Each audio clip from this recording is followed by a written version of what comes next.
Question पूछे जाएंगे, तो आपको इस पाठ को अच्छे से पढ़ना है। तो इस वीडियो में हम तुलसीदास के जो पद है, जो चौपाई है, उसी का अध्ययन करेंगे। तो रामायण से जो तुलसीदास जी के पद लिए गए हैं, चौपाई ली गई है, उसके बारे में पढ़ेंगे। और अगले वीडियो में हम सूरदास और मीराबाई के बारे में पढ़ेंगे। तो ज़्यादा से ज़्यादा वीडियो को शेयर करें, चैनल को सब्सक्राइब करें और लाइक करें। और जो भी आपके कमेंट है, जो कमेंट बॉक्स में ज़रूर लिखिएगा। तो पढ़ते हैं इस चैप्टर को। तो ये आपका चैप्टर है सगुण भक्ति काव्य, तुलसीदास, सूरदास और मीराबाई।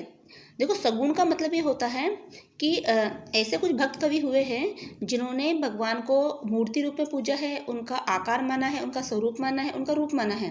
पिछले पार्ट में हमने निर्गुण पढ़ा था। निर्गुण के अंतर्गत वो ना हर कण कण में भगवान को व्यक्त मानते हैं, ईश्वर की सत्ता मानते हैं, और वो ईश्वर के कोई रूप, कोई आकार इनको नहीं मानते।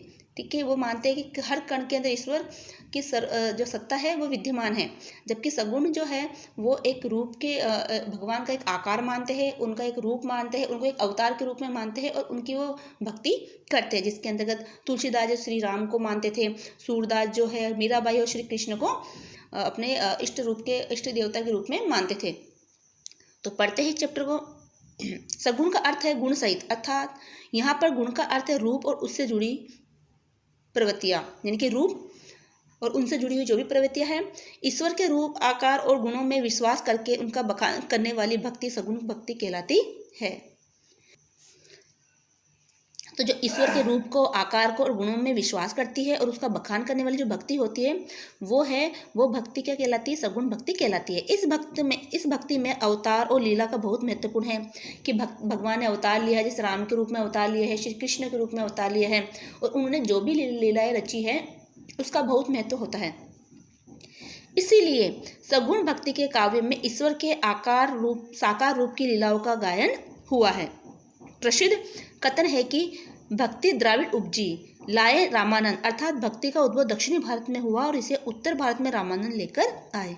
यानी भक्ति का जो उदय है वो दक्षिणी भारत में हुआ था और उसको लेकर कौन आए थे? रामानंद लेकर आए थे। तो रामानंद दक्षिणी भारत के थे, जो कि उत्तरी भारत में उन्होंने भक्ति का प्रचार किया।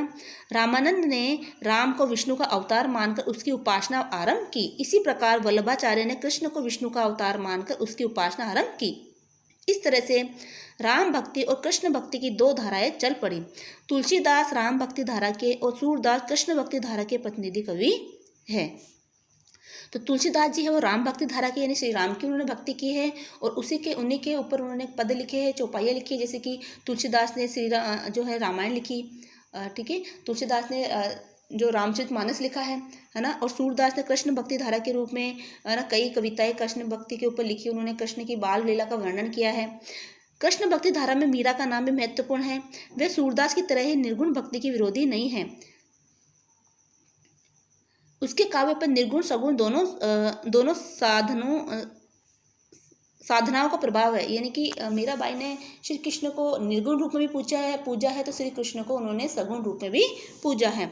उन पर नाथ मत का प्रभाव भी दिखाई पड़ता है। इस पाठ में हम तुलसी, सूरदास और मीरा के पदों को पढ़कर समझेंगे। तो मीराबाई के, तुलसीदास जी के, सूरदास जी के जो भी पद दे रखे उसको हम पढ़ेंगे।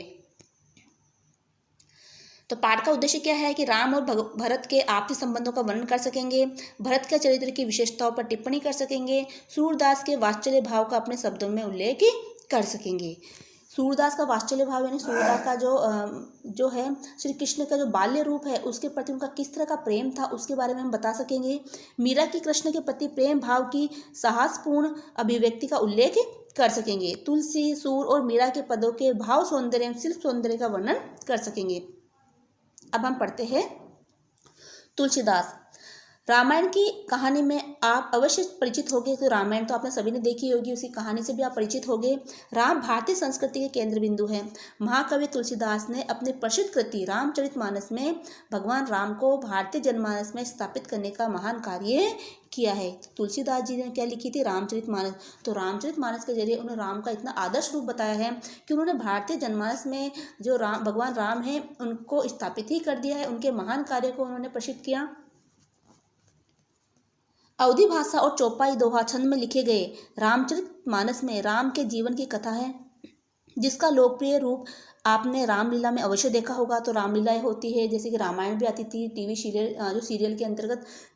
तो उसमें आपने ये ज़रूर देखा होगा, राम के चरित्र को देखा होगा, राम की कथा आपने सुनी होगी। रामलीला में भाग लेने वाले पात्र समाज के प्रत्येक वर्ग से आते। तो देखो, पहले छोटी छोटी रामलीलाएँ होती थी, है ना, जैसे कि जब है ना दशहरा आता है, दशहरे से पहले नवरात्रि के अंदर रामलीलाएँ चलती हैं। तो उस रामलीला के अंदर वहाँ के जो लोकल पात्र होते हैं, गाँव के अंदर ही जहाँ पर भी रामलीला होती है, उनके जो पात्र होते हैं वो भाग लेते हैं। और हर समाज से वो लोग होते हैं, हर जाति धर्म से लोग होते हैं, ऐसा उसमें कुछ भी नहीं होता कि वो इसी जाति के व्यक्ति ही रामलीला करेंगे। तो सभी लोग बढ़ चढ़ के भाग लेते हैं, एक नाटक के रूप में रामलीला को दर्शाया जाता है और सभी लोग उसके अंदर मनोरंजन करते हैं। रामचरितमानस एक प्रबंध काव्य है जिसे उदात्त मानवीय संबंधों का महाकाव्य कहा जाता है। आज इस पाठ में हम राम और भरत के एक महत्वपूर्ण प्रसंग के माध्यम से भाइयों के आदर संबंध और प्रेम के विषय में पढ़ेंगे। रामचरितमानस के अयोध्या कांड का यह प्रसंग मार्मिक है। आइए इस संदर्भ में ये काव्यांश पढ़ें। तो रामचरितमानस में जो रामचरितमानस के जो अध्याय दे रखे हैं, खंड दे रखे हैं, कांड दे रखे हैं, उसमें एक अयोध्या कांड है ना। अयोध्या कांड के अंतर्गत ही ये पद वहाँ से लिया गया है, ये चौपाई वहाँ से ली गई है, जिसके अंदर अयोध्या कांड में राम को जो वनवास मिला था, कैकेयी ने राम और सीता को वनवास दे दिया था, लक्ष्मण भी उनके साथ गए थे। तब भरत की क्या स्थिति हुई थी, है ना। भरत को तो पता नहीं था, क्योंकि वो तो अपने ननिहाल थे। जब भरत वहाँ पर वापस आए अपने अयोध्या के अंदर, जब उनकी पिता की मृत्यु हो गई थी, तब उनको पता चला कि उनकी माता ने कैकेयी ने श्री राम को और सीता जी को 14 वर्ष का वनवास दे दिया है। तब उनकी क्या दशा हुई, उनको कैसा उल्हान अपनी माता को दिया और श्री राम को मनाकर वापस चित्रकूट से लाने का उन्होंने क्या क्या प्रयास किए, वही इस पद के अंदर बताया गया है। तो इससे पहले हम थोड़ा जो है शब्दार्थ को देख लेते हैं, क्योंकि इस शब्द अभी जो आप पद पढ़ोगे उसमें कुछ इस तरह से शब्द आएंगे, उसके अर्थ क्या है। जैसे कि अनुकूल अघाई का मतलब होता है पूर्णतः अपने पक्ष में, ठीक है। नीरज नयन का मतलब होता है कमल जैसे नेत्र। पुलकित यानी कि रोमांचित होकर। मुनिनाथ यानी कि वशिष्ठ, मुनिनाथ वशिष्ठ जो गुरु थे उनको कहा गया है। कहब मौर्य ने मुझे जो कहना था, निबाहा यानी निभा दिया, मेरी ओर से कह दिया। कोह यानी क्रोध, स्नेहु यानी कि स्नेह प्रेम, विशेष यानी विशेष, खुनिस यानी कि रंजिश निकालना, अप्रसन्नता प्रकट करना, परिहरेऊ न यानी नहीं छोड़ा, जिए जो ही यानी हृदय में देखा है, महू यानी मैंने भी, कहीं न बेन यानी बात कहीं नहीं, तृप्ति यानी तृप्त करना, विधि यानी विधाता, जननी मिस यानी माँ के बहाने, बीचू पारा यानी अनंत अंतर पैदा कर दिया। बीचू पारा का मतलब होता है अंतर पैदा कर दिया। सुचारी यानी सदाचारी, कुचारी यानी दुराचारी, को भा यानी कौन हुआ, फरई यानी फैलती है, कोदव यानी कि कोदो एक प्रकार का मोटा अनाज भी होता है। सुसाली यानी एक प्रकार का साली नामक धान जो कि कोदो के पौधे पर लगता है। सम्बुक होता है घोंगा। मुक्ता यानी मोती। काहू यानी किसी को भी। उदती यानी सागर। अवगाहू यानी अथाह। तो ये जो चौपाइयाँ हैं वो अवधी भाषा में लिखी गई है। तो अवधी भाषा के यहाँ हिंदी अर्थ बताए गए हैं। अब हम इसको पढ़ेंगे। ये भरत का भातृत्व प्रेम यानी भरत का जो है भाई के प्रति जो प्रेम है वो यहाँ पर बताया गया है। रामचरितमानस से ये पद लिया गया है, ये चौपाई ली गई है।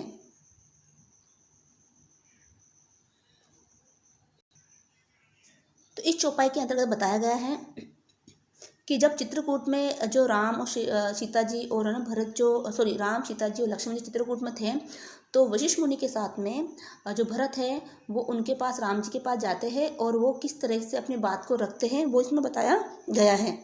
तो इससे पहले वशिष्ठ मुनि ने राम जी से जो श्री राम है उनसे बातचीत की है, थोड़ा वहाँ के वातावरण को अनुकूल बनाया है ताकि भरत अपनी बात को रख सके। सुनी मुनि वचन राम रुक पाई, गुरु साहिब अनुकूल अघाई।